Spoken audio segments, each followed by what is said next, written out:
Okay, mga sangkay, pandaigdigang balita po tayo. May report kasi na yung bagong upong Supreme Leader ng Iran, sa gitna po ito ng digmaan, mga sangkay, eh, nakoma daw po. So ano nga bang nangyari?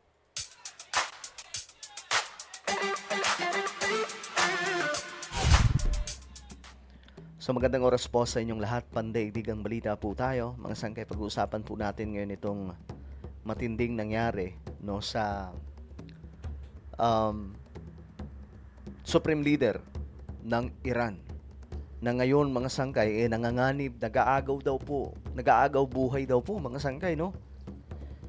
Pag-usapan po natin yan. Anyway, bago tayo magpatuloy, sa mga hindi pa po dyan nakakapag-subscribe sa ating YouTube channel, makikita nyo po yung subscribe button sa baba ng video na to. I-click nyo lamang po yung subscribe, i-click ang bell at i-click nyo po yung all. Siyempre, sa mga nanonood po sa Facebook, i-follow nyo po yung ating Facebook page. Okay. Napaka-interesting nitong pag-uusapan natin ngayon kasi itong digmaan na ito mga sangkay talaga nga namang lumalala ng lumalala. Actually ngayon mga sangkay, ang epekto sa world economy, world market mga sangkay, malala. Dahil kapag ang oil bagsak, delikado ang sitwasyon ng ekonomiya. Especially yung China mga sangkay kasi ang China po isa sa mga may malaking um, may malaking ini-import na oil mula po doon sa Iran. So ngayon mga sangkay, malaking problema po talaga ito kasi baka pa nga daw umabot po ito sa $200 per barrel.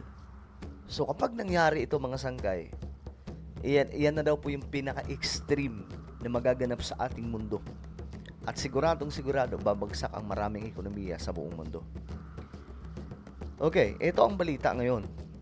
Ayon po kasi dito, ayan, ayon po sa update na ito, um, Iran's new supreme leader na si Mujtaba Khamenei is reportedly in a coma. At ang matindi po dito mga sangkayan po, yung kanya daw pong binti ay nawala. So siguro kabilang binti lamang po ito mga sangkay, pero grabe naman to. Ang lala nito. Bakit anong nangyari sa kanya mga sangkay? Dahil po ito sa pag-atake. So ngayon kasi talaga ang US, seryoso po talaga sila na gusto po nilang tapusin na itong digmaan at gusto nilang matapos ang Iranian regime.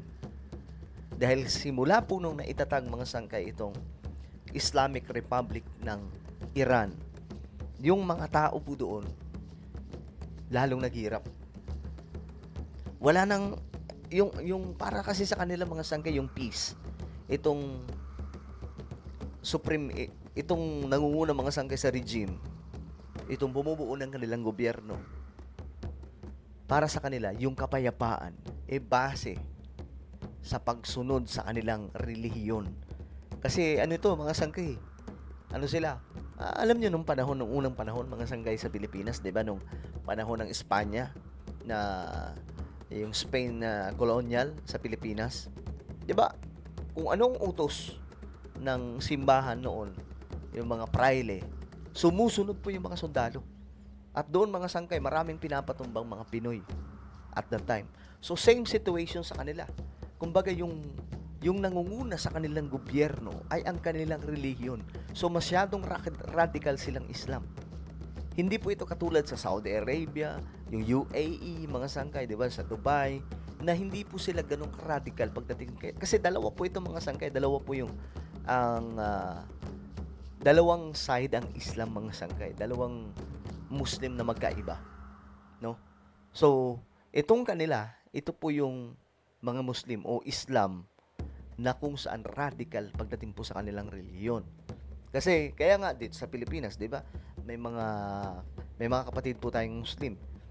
Pero matitino, hindi po sila yung katulad nila mga sangkay na masyado pong radical. Kaya nga po, pati po kapwa nila Muslim na nakapaligid sa UAE at iba pang mga lugar sa Middle East, anong ginagawa nila?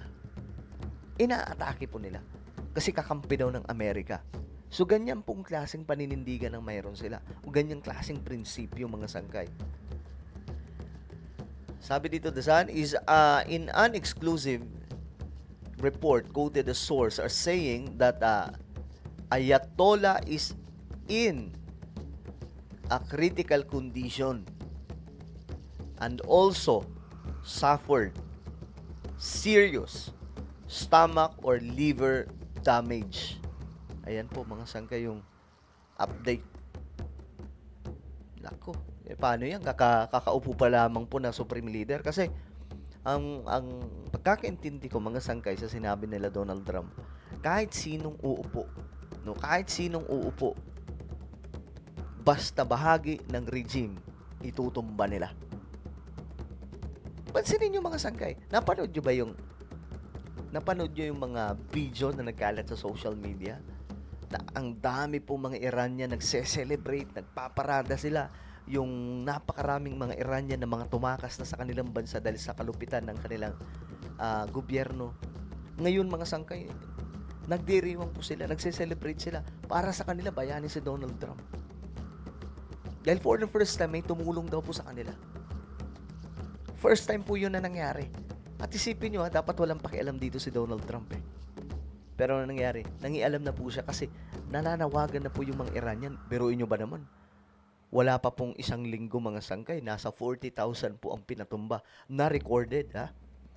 Doon po yung sa Iran.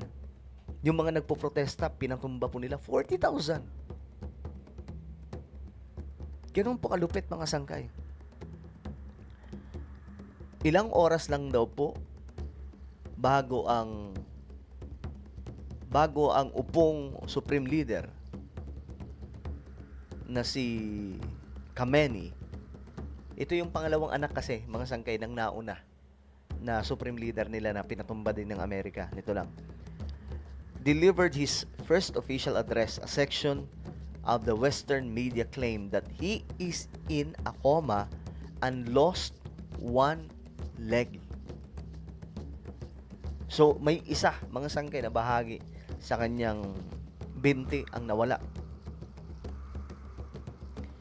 The Sun, which first reported it, quoting a source in Tehran, and the UK media, which amplified it, said that it had gained information from the hospital where he is reportedly being treated after being injured. Dahil nga daw po sa pag-atake, mga sangkay. So, nakuha daw po ng media. Ito po yung media na nakakuha, mga sangkay, itong The Sun. Na nakita daw po nila o nahanap nilang information na nasa hospital nga daw po ito.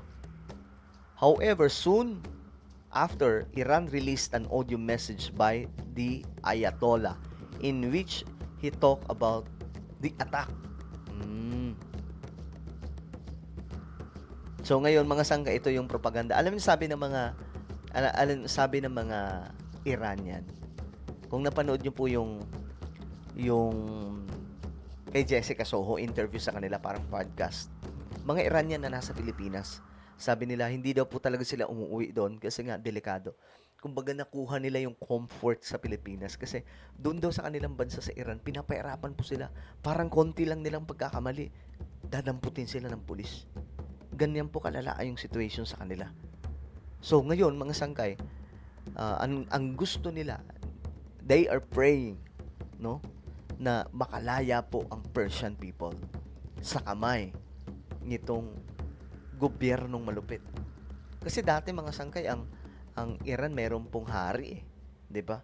Noong 1979, nagkaroon ng problema na napatalsik ng gobyerno ang hari nila at ang mga royal family nila, mga sangkay, nag-exile, umalis po at yung iba pinatumba. Nang pumasok itong si Khamenei, yung tatay po niya, mga sangkay. So ganyan po kalala, no? So sana makalaya po yung mga Persian people, mga sangkay, sa kanilang bansa. At kayo mga sangkay, ano sa tingin nyo? Kaya bang gampanan ng taong to? Kaya ba niyang kalabanin ang Amerika at Israel? Comment down below. Meron tayong YouTube channel. Ito po ay Sangkay Revelation. Hanapin nyo po ito sa YouTube ngayon din. Kapag nakita nyo na, i-click nyo po yung subscribe, i-click ang bell, at i-click nyo po yung all. Ako na po ay magpapaalam. Mag-iingat pong lahat. God bless everyone.